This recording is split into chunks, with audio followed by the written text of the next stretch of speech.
Hey everyone, my name is Nathan Payne and welcome back to another episode of Blu Ocean Crypto.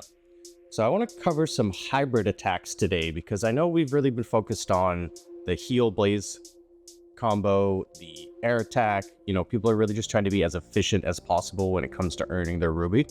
But what if all that matters is getting the 3-star? Because, you know, this is what wars are going to be like.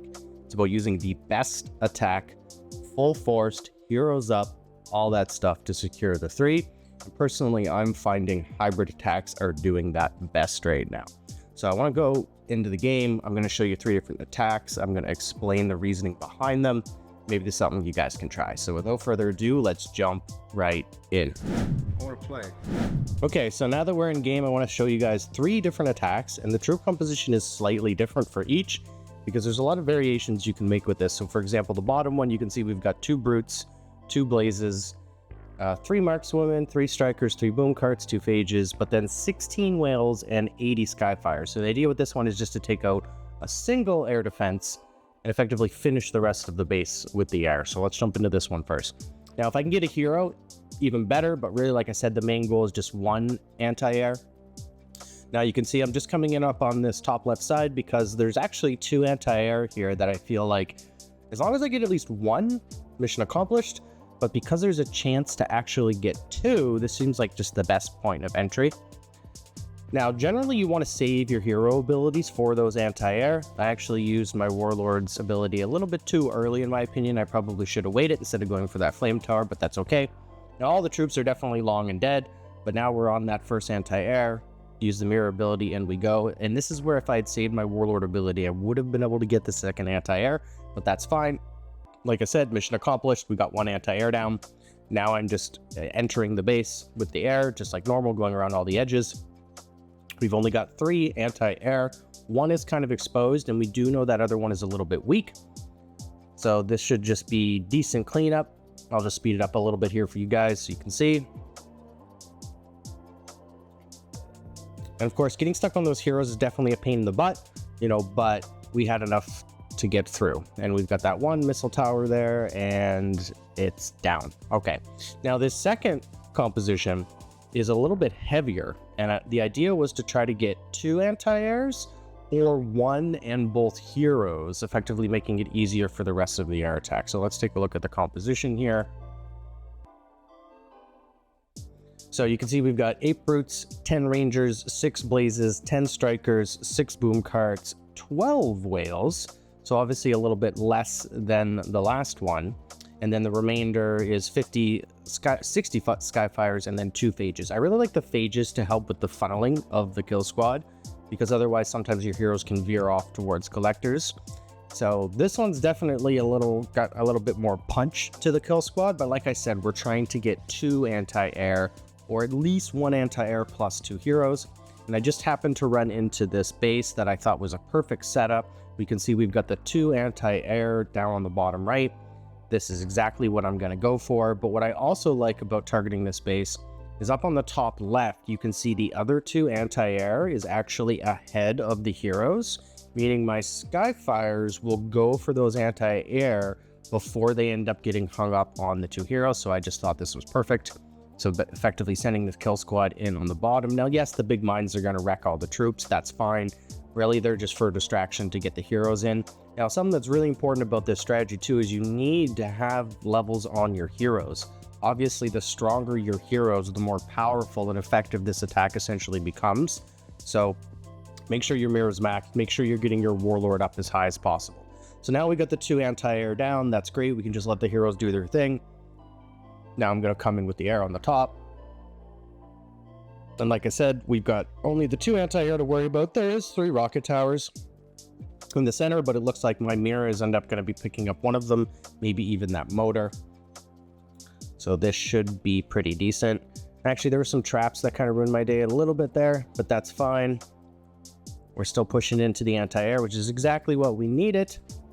And there goes the skyfires.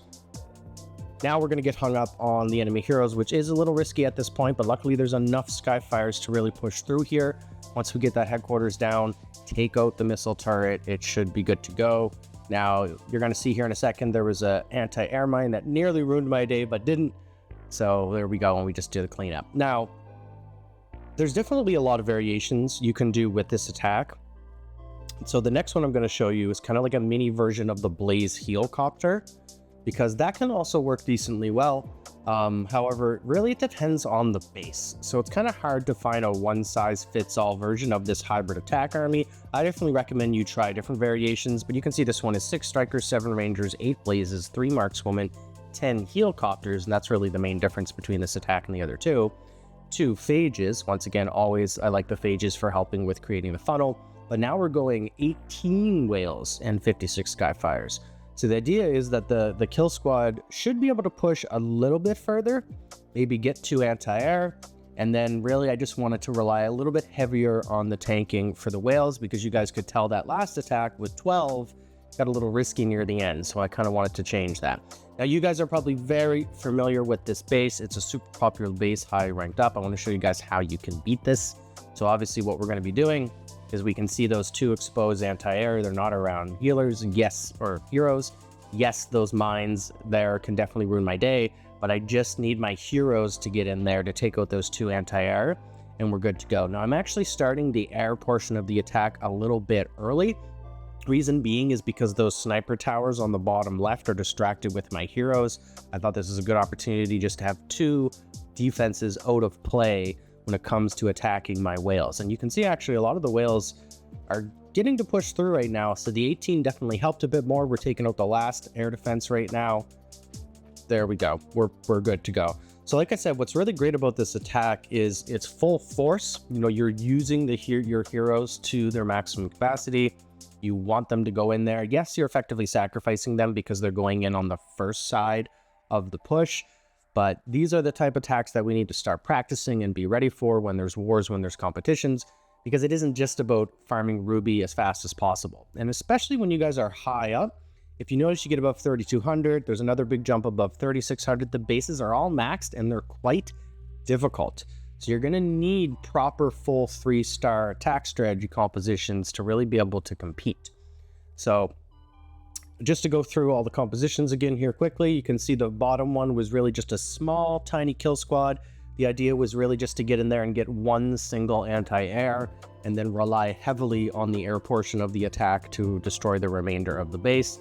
The second one is a bigger kill squad. We've got no helicopters though, but we've got 6 boom carts now, so we can do 2 entrances and try to get 2 anti-airs, as you guys seen, or even 1 anti-air plus both heroes would have been successful in my opinion too. Although the 12 whales did feel a little short on the tankiness. So this other one, you know, small kill squad again, kind of mid-range between the last 2, but we've got the helicopters there that really kind of helped push. And the helicopters help keep the heroes alive a little bit until they die from the anti-air. And then it was much heavier on the whales. So I want to play. I'm curious what you guys think of this. Give it a shot. Let me know what you think. But this, in my opinion, is some of the strongest attack strategies we currently have right now that are basically going all in. Like I said, you aim for 1, maybe 2 anti-air. 3 anti-air is not worth it. You effectively have to have such a large kill squad. Your air is just clean up for trash at the end. Same with trying to puncture to the middle of the base. Just doesn't work quite so well. So focus on the 1 or the 2 plus heroes. Then you finish with the air. This is really all you guys need to know to be smashing 3 stars on those bases. Okay, thanks so much for joining me today. Really appreciate everyone's time and being subscribed to the channel. Do me a favor and smash that like button, and we'll see you all in the next video. Cheers.